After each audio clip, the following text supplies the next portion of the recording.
bavandimwe nkunda Yezu Kristo akuzwe. Twageze ku cyumweru cya munani mu byumweru bisanzwe by'umwaka wa liturujia, umwaka Ivanjiri uyu munsi iratubwira ibintu dukunze guhura nabyo mu buzima bwacu bwa buri munsi ndetse no mu buzima cyane cyane bw'abemera. Ku buryarya, kuki abantu bagwa mu buryarya?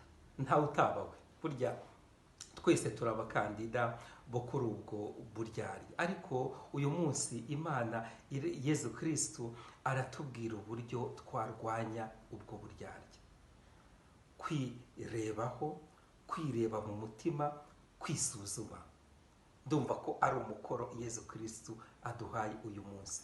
Buri wese yisubiremwo, yirebe mu mutima, aho kugira ngo ahange amaso arebuze mugenzi we.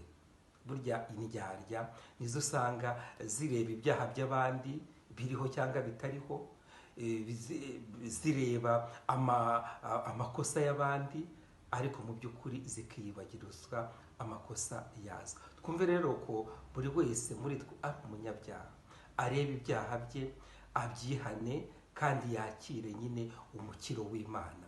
Iyo umuntu yihanye ibyaha aba yakira umukiro w'Imana. Izo ndyarya rero zirirwa zireguza abandi ziba zaramaze nyine gutesha agaciro umukiro Imana itanga binyuze muri Yezu Kristo. Twese rero tugerageze, buri wese arebe mu mutima we, arebe mu mutima we. Icyo nicyo kizatuma duhinduka nka cya giti cyiza cyera imbuto nziza. Ariko nuguma mu buryarya bwawe uzaba cya giti kibi nyine cyera imbuto mbi, kidashobora kwera imbuto nziza bibaho. Indyarya ni za zindi nka za mpumyi usanga zidashobora kurandatana.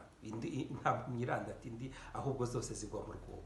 Twese rero bavandimwe tugerageze, buri wese yirebeho kandi yakire umukiro Imana itanga, kuko twese nitwumva ko turi abanyabyaha tuzabasha no kwihanganira intege nke za bagenzi bacu, tuzabasha kwihanganira ndetse n'ibyaha dushobora kubona kuri bagenzi bacu, kuko natwe tuba tuzi ko turi abanyabyaha, ariko abanyabyaha bihannye kandi bakiriye umukiro w'Imana.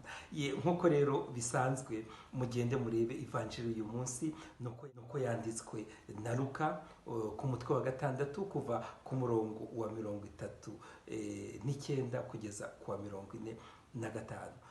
Tuhurire muri iyo Vanjiri, tuyishimire kandi koko twemere Roho w'Imana dutsindire ubwo buryarya, kugira ngo tugire ubwigenge bwuzuye butuma tuba abantu b'Imana kandi tugakora imirimo idushinga. Ushobora byose rero ndabaho umugisha kandi abarinde, Imana Data na Mwana na Roho Mutagatifu. Amen. Icyumweru cyiza.